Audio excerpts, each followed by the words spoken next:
Inkisizioa 1478an ezarria zen. Etzen auzitegi erlijioso soil bat izan.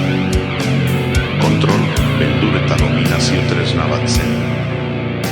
Mendeetan zehar fedearen garbitasuna defendatzearen aitzakian milaka pertsona jazarri, torturatu eta erail zituzten.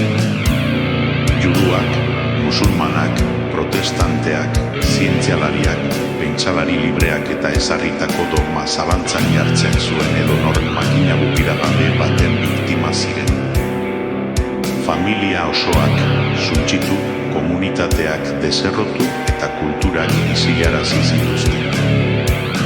Inkisizioak bizitzak kendu ez ezik, pentsamendu askatasuna eta aurrerapen intelektuala ere ito zituen belaunaldiz belaunaldi.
Inkisiziora mugatu. Milioikarentzat erosotasun, karitate eta itxaropen iturri izan bada ere, Eliza ankerkeriaren konplize ere izan da.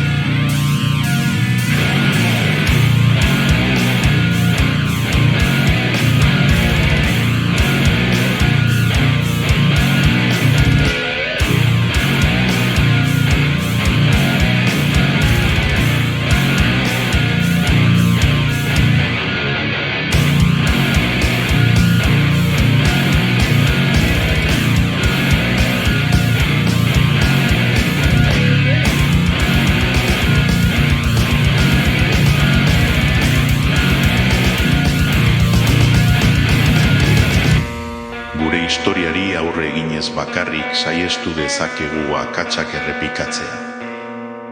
Inkisizioa 1834an deuseztatu zen, baina bere itzalak oraindik ere gure gizartean erroturik jarraitzen du.